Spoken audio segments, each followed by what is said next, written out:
Hello everyone, this is Aryan Singh Rai and I welcome you all to my channel. आज हम बात करने वाले हैं न्यूटर और स्पे के बारे में।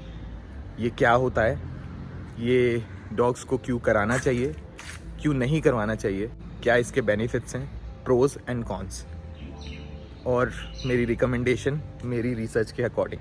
सो neuter is a terminology used for male dogs, जहाँ पर मेल डॉग्स के जेनिटल ऑर्गन्स को निकाल दिया जाता है, जिससे वो बहुत सारी प्रॉब्लम से बच सकते हैं और जिससे वो रिप्रोड्यूस ना कर पाएँ। Spay is the another term which is used for female dogs, जहाँ पे उनके फीमेल जेनिटल्स को निकाल दिया जाता है, विच इज़ ओवरी, जिसकी वजह से वो रिप्रोडक्शन ना कर पाए। इसको हम बोलते हैं स्पे और न्यूटर। हमें अपने डॉग्स को स्पे या न्यूटर क्यों कराना चाहिए? So there are a lot of misconceptions, points, and everything is there, so I'm gonna clear them one by one. There are three perspectives which we can consider. First perspective, medical perspective. Second perspective is general perspective, and the third perspective is behavioral perspective. तो neuter या फिर स्पे कराने के बाद medically क्या changes आते हैं dogs में, बिहेवियरल क्या चेंजेस आते हैं, और जनरली हम क्या समझते हैं कि क्या चेंजेस आते हैं डॉग्स में, इनके बारे में हम बात करेंगे। So in general terms, why you should consider spaying या न्यूटरिंग, बिकॉज सबसे जनरल बात है population, that is population control. तो अगर जनरल पर्सपेक्टिव में लोगों से पूछा जाता है कि हमें अपने डॉग्स को क्यों न्यूटर कराना चाहिए, तो दे रिकमेंड कि अगर आप ब्रीडिंग नहीं कराते हैं, अगर आप ब्रीडर नहीं हैं या फिर आप पपीज सेल नहीं करते हैं, in that case you should definitely consider neutering और spaying your dog. Another prospective अगर हम लें, that is medical prospective. In medical terminology ऐसा माना जाता है कि male dogs are very prone to testicular cancers and prostate cancer. अगर आप अपने डॉग को न्यूटर कराते हैं तो आप इन प्रॉब्लम से अपने डॉग को सेव कर सकते हैं। इवन दो ये बोला जाता है कि अगर आप अपने डॉग को न्यूटर या फिर स्पे कराते हैं, then they can live longer life than they usually do. मतलब अगर आप अपने डॉग को न्यूटर और स्पे कराते हो तो वो नॉर्मल लाइफ जितनी वो जिएंगे उससे कहीं ज़्यादा जिएंगे और उन्हें हेल्थ इश्यूज़ भी कम होंगे।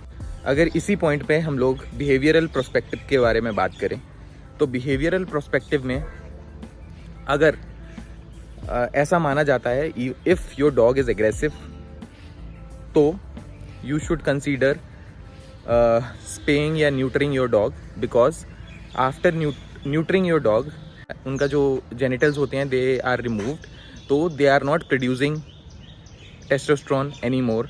दैट इज़ द रीज़न कई बार ऐसा देखा जाता है कि आपके डॉग का एग्रेशन कम हो जाता है न्यूटर करने के बाद, but there is no scientific proof about the same, but ये बहुत सारे डॉग्स में देखा गया है।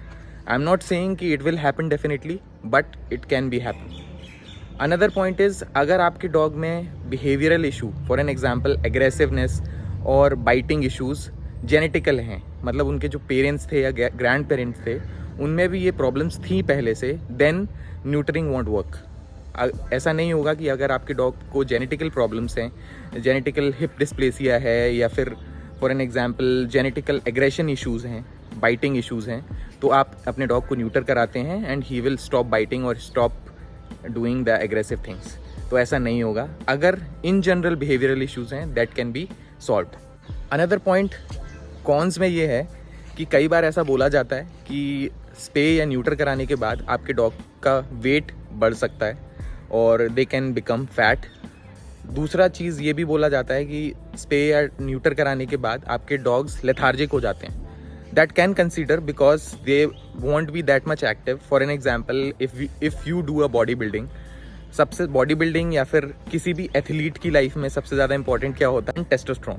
सो testosterone is the most important thing for that energy, for building something, for building your muscles and everything. The same goes in dogs. So agar they are not producing testosterone, they will become little bit lethargic. Not exactly. कई dogs में ये dramatically change आते हैं, कई dogs में this is normal.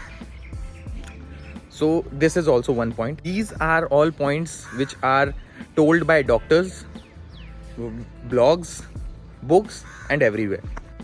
अगर बात करें आप मेरे डॉग की, तो कैनन का जो जेनेटिक्स हैं उसमें ये एग्रेशन या बाइटिंग के कोई इश्यूज नहीं थे, but Canon is little bit aggressive. As you know, he is a distemper survivor. इसकी वजह से he hasn't been socialised properly. That is the reason he became a little bit aggressive. So I am planning to neuter my dog which is Canon, और उसकी वजह से हो सकता है कि उसके बिहेवियर में भी कोई चेंजेस आए, and even I can save him from many life threatening diseases. Okay, so उसके लिए भी वीडियो आगे आएगा. I will tell you the whole procedure, कैसे होता है, क्या टेस्ट कराने होते हैं, क्या नहीं करना होता है, क्या करना होता है, एंड आप कैसे करा सकते हैं. That will going to come in future. The next thing is time. When you should consider, at what age, कितनी एज में आपको कंसीडर करना चाहिए कि आप अपने डॉग को न्यूटर या स्पाई कराएं. अगर हम बात करें फीमेल डॉग्स की, तो फीमेल डॉग्स को आपको कंसीडर करना चाहिए उनकी फर्स्ट हीट आने से पहले. मतलब जब फर्स्ट हीट पर वो आएँ, उससे पहले आपको उन्हें स्पे कराना है. For an example, usually consider किया जाता है 6 मंथ की एज पे, या फिर it depends from the category of dog. अगर आपका बिग डॉग है तो आपको उसके अकॉर्डिंग अपने वेट से कंसीडर करना पड़ेगा, या फिर अगर आपका स्मॉल डॉग है तो आपको उसके अकॉर्डिंग अपने डॉग से अपने वेट से सजेशन लेके कंसीडर करना पड़ेगा कि कब आप करा सकते हैं. अगर आपके मेल डॉग की बात की जाए, तो आपको अपने मेल डॉग का न्यूटर यूजुअली रिकमेंड किया जाता है 1 साल के अंदर करा दिया जाए. But if you are having a big dog, for an example a large size dog और a medium size dog, then you should consider between 9 to 18 months के बाद आप कराएं, या फिर उसके बीच में कराएं. क्योंकि कई बार ऐसा होता है कि लोग जल्दी न्यूटर करा देते हैं, बिकॉज ऑफ विच जॉइंट्स अच्छे से डेवलप नहीं हो पाते हैं. उसकी वजह से रीज़न होता है कि बहुत सारे जो लार्ज साइज़ के या फिर मीडियम साइज़ के डॉग्स होते हैं, बड़े डॉग्स होते हैं, उनको हिप डिस्प्लेसिया या फिर जॉइंट्स रिलेटेड इश्यूज़ हो जाते हैं. तो अगर आप अपने डॉग को न्यूटर कराना कंसीडर कर रहे हैं, तो आई वुड रिकमेंड एटलीस्ट 1 साल वेट करिए. अगर आपके पास कोई बड़ा डॉग है, for an example Labrador, golden retriever, German shepherd, तो एटलीस्ट 1 से 1.5 साल वेट करिए, उसके बाद ही कराइए. Canon is now 1.4 year old. Then I am considering कि जब आपको लगने लगे कि इससे ज़्यादा आपके डॉग की ग्रोथ नहीं होगी, उसके बाद ही आप कंसीडर करिए. तो there are both the sides, pros and cons, for and against. It totally depends on you, what is your requirement, और आप क्या चाहते हैं अपने डॉग के साथ, और आपका वेट आपको क्या रिकमेंड कर रहा है, उसके अकॉर्डिंग आप कंसीडर कर सकते हैं अगर आपको स्पे या न्यूटर कराना है अपने डॉग को या नहीं कराना है. Yeah guys, so this was it. आगे की वीडियोस आती रहेंगी, and maybe next videos में I am going to take Canon to the vet for test and neutering my dog. So keep watching, keep subscribing, keep liking, और जितना भी आप प्यार दे रहे हो देते रहिए. Till the next time, this is Aryan Singh Rai and I will see you later.